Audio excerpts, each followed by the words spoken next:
Yes, अपन बात करते हैं प्रोटीन की संरचना। कल भी मैंने बताया था कि प्रोटीन की संरचना में 4 पद होते हैं। प्रोटीन की प्राथमिक संरचना, प्रोटीन की द्वितीयक संरचना, प्रोटीन की तृतीयक संरचना, प्रोटीन की चतुर्थ संरचना। अपन बात पहले कर रहे हैं प्रोटीन की प्राथमिक संरचना। इसमें क्या होता है, अल्फा एमिनो अम्लों का अनुक्रम होता है। अनुक्रम प्रत्येक प्रोटीन, जैसे न्यूक्लियोप्रोटीन हो, क्रोमोप्रोटीन हो, जैसे इंसुलिन के अंदर जो प्रोटीन इंसुलिन नामक प्रोटीन जो होता है, उसमें अल्फा एमिनो अम्लों के अनुक्रम को जर्मन वैज्ञानिक सेंगर ने बताया था और इसके उपलक्ष्य में से नोबेल पुरस्कार दिया गया था। अल्फा एमिनो अम्लों का अनुक्रम प्राथमिक संरचना में, प्रोटीन की प्राथमिक संरचना में स्पष्ट होता है और वो अनुक्रम इस प्रोटीन की जैविक क्रियाओं के लिए उत्तरदायी होता है। जैविक क्रियाओं के लिए उत्तरदायी होता है। जैसे एक एग्जांपल देते हैं, रक्त का हीमोग्लोबिन, रक्त का हीमोग्लोबिन एक क्रोमोप्रोटीन।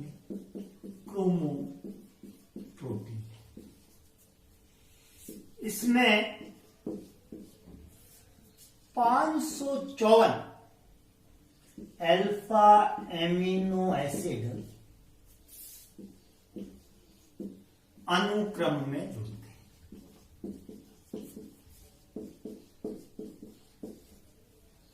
554 एमिनो अम्ल अनुक्रम में जुड़ते हैं। अगर ये अनुक्रम व्यवस्थित रूप से होता है तो एक स्वस्थ व्यक्ति का हीमोग्लोबिन होता है, और जब ये अनुक्रम बदल जाता है, एक ही एमिनो अम्ल, भी मैं बताऊंगा आपको, देखिए ये स्वस्थ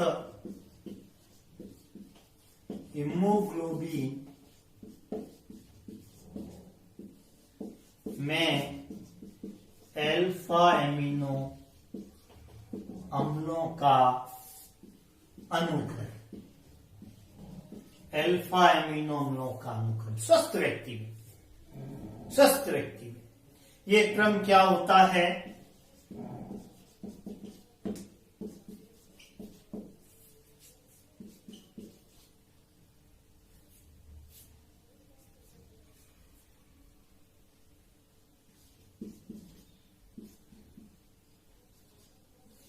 ये valine, histidine, threonine, proline, glutamic अम्ल और लाइसिन, ये अल्फा एमिनो अम्लों के नाम है।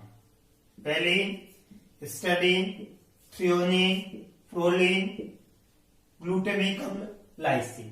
अब यहां अगर प्रोलिन के स्थान पर अगर यही ग्लूटामिक अम्ल विस्थापित हो जाए, देखना सिकल सेल एनीमिया, हीमोग्लोबिन में अल्फा एमिनो अम्लों का क्रम क्या होगा, ये सेम रहेगा, वेलिन सेम रहेगा, हिस्टडीन सेम रहेगा, थ्रियोनिन सेम रहेगा, पर प्रोलिन की जगह पर ग्लूटामिक अम्ल विस्थापित हो जाएगा और ऐसी स्थिति में केवल एक एमिनो एसिड बदला है, केवल एक, 1, 2, 3, 4, 5 और 6 के अनुक्रम में एक बदल गया। प्रोलिन के स्थान पर ग्लूटामिक अम्ल आ गया और ग्लूटामिक अम्ल की कंटिन्यू पुनरावृत्ति हो गई और कंटिन्यू पुनरावृत्ति होते ही व्यक्ति स्वस्थ नहीं रहा, बहुत बड़ी बीमारी लग गई उसको, sickle cell anaemia. Sickle cell anaemia में क्या होता है?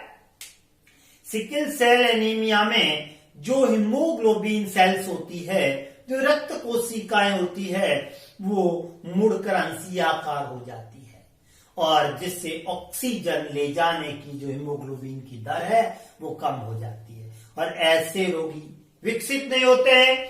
उनको जीवित रखने के लिए बार बार ब्लड डोनेट करना पड़ता है और ये लंबे समय तक जी नहीं पाते हैं। तो ये मैंने एक अनुक्रम प्रोटीन में प्राथमिक संरचना जो होती है उसमें अल्फा एमिनो अम्लों का एक अनुक्रम होता है, प्रत्येक में होता है। एक एग्जाम्पल यहाँ पर इंसुलिन में भी होता है, मायोसिन में भी होता है, केरेटिन में भी होता है ना, सब में ये क्रम होता है और ग्लूकोमीन में भी होता है। ये मैंने हीमोग्लोबिन के अंदर पाए जाने वाले अल्फा एमिनो एसिडों में, अल्फा एमिनो एसिड्स जो होते हैं उनमें क्रम बताया है कि एक स्वस्थ व्यक्ति के अंदर तो क्रम ये होता है जो अधिकांश स्वस्थ व्यक्तियों में पाया जाता है।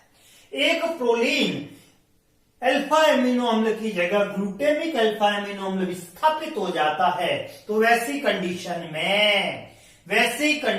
में ये नहीं आया यहाँ, ये एक्स्ट्रा बना है, ग्लूटेमिक नहीं रहेगा, ये सेम आ गया, यहाँ 2 बार आ गया ग्लूटेमिक एसिड। ये अल्फा अमीनो एसिड है और ग्लूटेमिक एसिड 2 बार आने से सिकल सेल एनीमिया हो जाता है। ये प्रोटीन की मैंने प्राथमिक संरचना की बात की।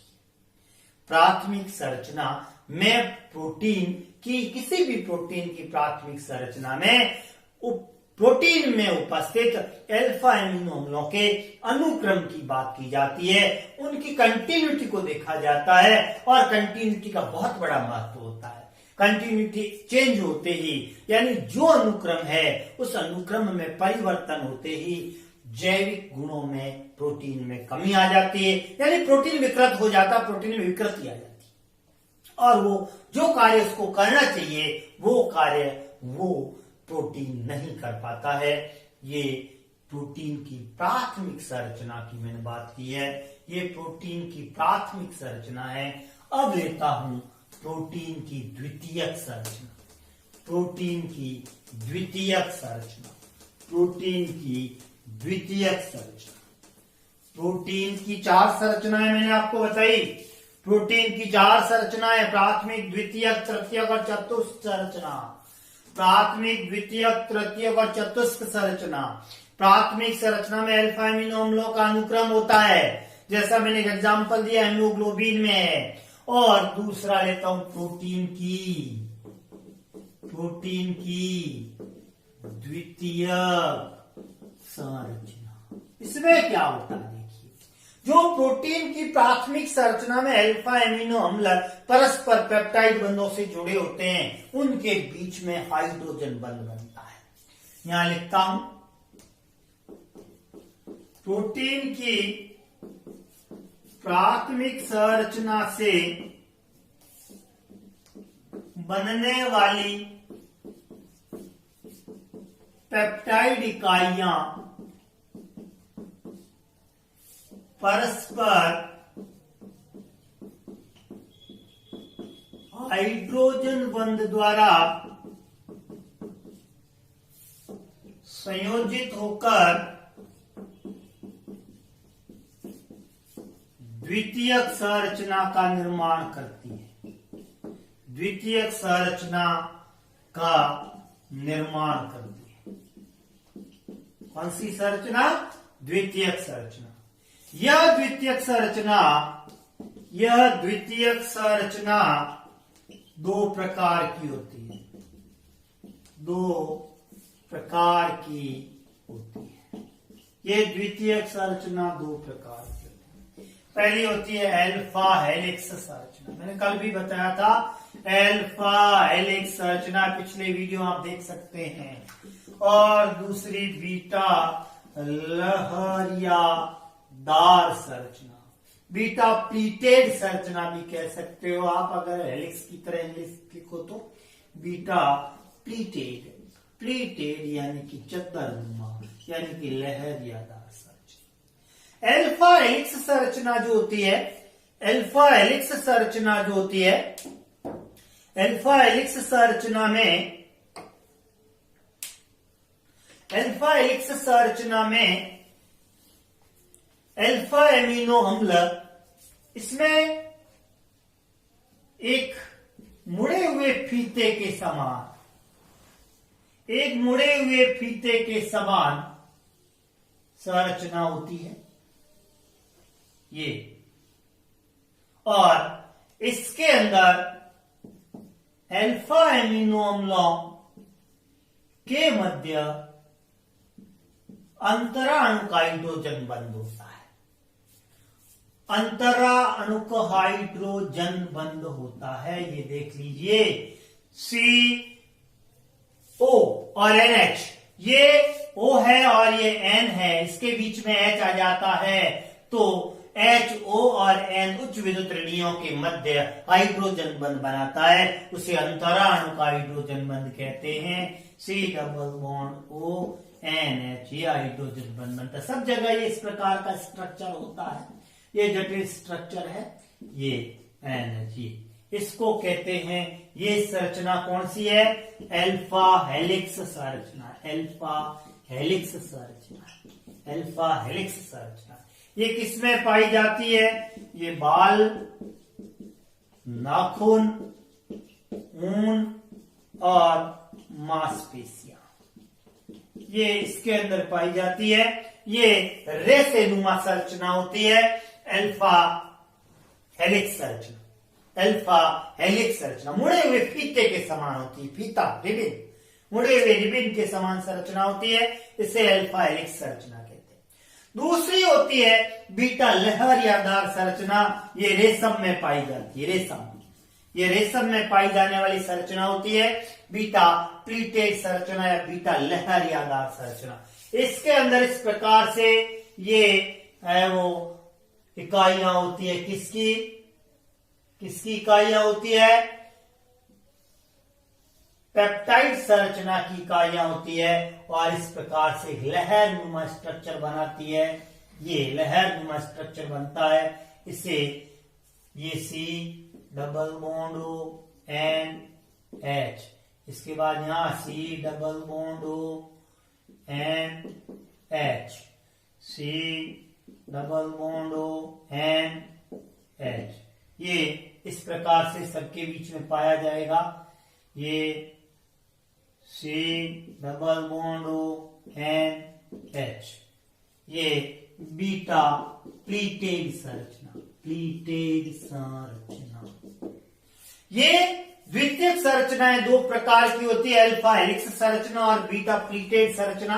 इसके अंदर पेप्टाइड संरचनाएं आपस में हाइड्रोजन बंध से संयोजित होती है। बीटा हेलिक्स संरचना मुड़े हुए रिबिन के समान होती है, और बीटा प्लीटेड संरचना लहरिये के समान होती है, लहर बनती है। लहरिया समझते होंगे आप, एक अब वस्त्र होता है, मर लहरिया 900 रुपया रोकड़ा सा, वो लहरिया है। ये इस प्रकार से लहर नुमा स्ट्रक्चर होता है। या आप लहरिये में नहीं समझते हैं, मान लीजिए थोड़े मॉडर्न है, तो बेडशीट समझ लीजिए, बेडशीट के बारे में सब जानते हैं, खिंची हुई बेडशीट के समान होती है। एक जैसे अपन बेडशीट किसी बेड पर लगाते हैं, चारों ओर से खींच के दबाते हैं, उस खिंची हुई बेडशीट के समान ये संरचना होती है। और खिंचने का कारण ये हाइड्रोजन बंध एक दूसरे के क्रॉस में लगे होते हैं, और एक दूसरे के क्रॉस में हाइड्रोजन बंध होने के कारण ये एक दूसरे से खिंची हुई रहती है। इस प्रकार से इस संरचना को बीटा प्लीटेड संरचना, बीटा लहरियादार संरचना या बीटा सीटनुमा संरचना कहते हैं। इसमें बंध थोड़े फ्लेक्सिबल होते हैं, इसलिए ये मुलायम संरचना बनाती है। रेशम, ऊन और बाल की अपेक्षा मुलायम होती है। तो ये द्वितीयक संरचना की, मैंने प्रोटीन की द्वितीयक संरचना की बात की। इसके बाद में आती है प्रोटीन की। ये तो प्रोटीन की द्वितीयक संरचना थी। ये द्वितीयक संरचना दो प्रकार की मैंने बताई, अल्फा हेलिक्स संरचना और बीटा लहरियादार संरचना। अगली बात मैं करता हूं प्रोटीन की तृतीयक संरचना। यह लंबी चौड़ी नहीं है।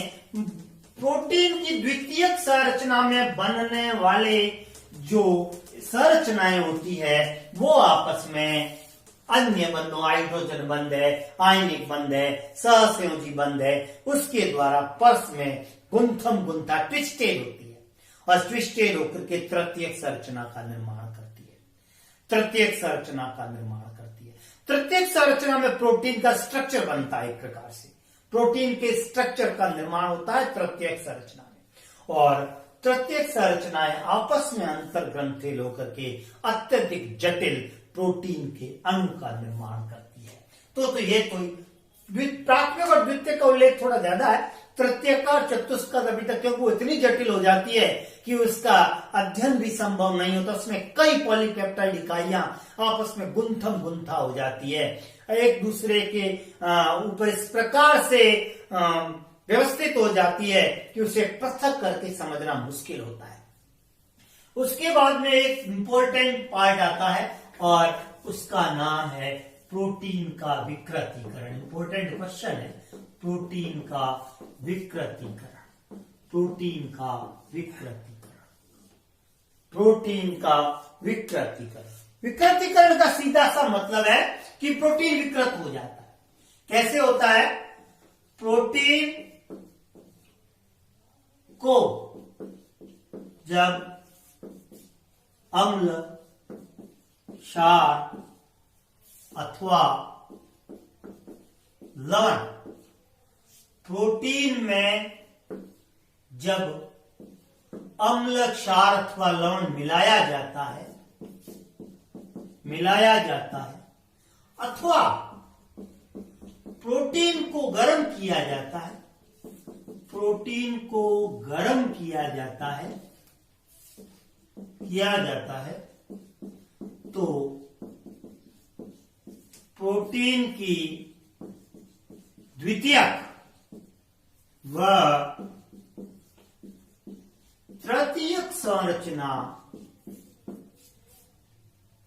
छिन्न भिन्न हो जाती है, टूट जाती है, बदल जाती है, छिन्न भिन्न हो जाती है, छिन्न भिन्न हो जाती है।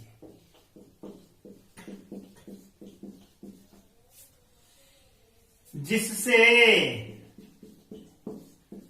प्रोटीन अपने जैविक गुणों को खो देता है, जैविक गुणों को खो देता है। इसे प्रोटीन का विकृतीकरण कहते हैं। इसे प्रोटीन का विकृतीकरण कहते हैं। जैसे जैविक प्रोटीन होता है, जैविक प्रोटीन का मतलब से अंडा होता है। मुर्गी अंडा देती है, अंडे से चूजा निकलता है। अगर उस देसी अंडे को गर्म कर दो थोड़ा सा, और गर्म करने के बाद या उबाल दो उसको, तो उसके बाद में भले उसको कई सालों तक रख दो, उसमें चूजा नहीं बनेगा। क्यों नहीं बनेगा? क्योंकि गर्म करने से प्रोटीन का स्कंदन हो गया, उसने जैविक गुणों को खो दिया, प्रोटीन क्या जैविक गुण नष्ट हो गया। विकृतीकरण कहते हैं जैसे अंडे का उबलना, दूध का फटना। ये कैसे? ये अनुत्क्रमणीय क्रियाएं होती है। अनुत्क्रमण एक बार हो गई क्रिया, अंडा एक बार उबल गया, फिर आप चाहोगे उसको वापस मूल स्थिति में ले आए, नहीं आती। तो अंडे का उबलना, दूध का फटना, ये प्रोटीन का विकृतीकरण है। प्रोटीन का विकृतीकरण कहलाता है। इंपॉर्टेंट क्वेश्चन है, प्रोटीन के विकृतीकरण से आप क्या समझते हैं? 2 उदाहरण दीजिए, एक उदाहरण दीजिए। तो प्रोटीन में जब अम्ल, क्षार अथवा लवण मिलाया जाता है या प्रोटीन को गर्म किया जाता है, गर्म करने से या उसमें अम्ल, क्षार या लवण यानी पीएच बदलने से, उसका पीएच फिक्स होता है, उसको बदलने से, पीएच बदलने से क्या होता है? प्रोटीन अपने जैविक गुणों को खो देता है।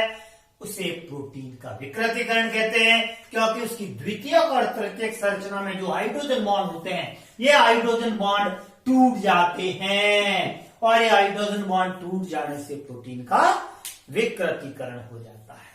प्रोटीन का विकृतीकरण हो जाता है। इस प्रकार से ये प्रोटीन टॉपिक कंप्लीट हो गए। चैप्टर चल रहा है 14वां जीवाणु, प्रोटीन का विकृतीकरण। ओके।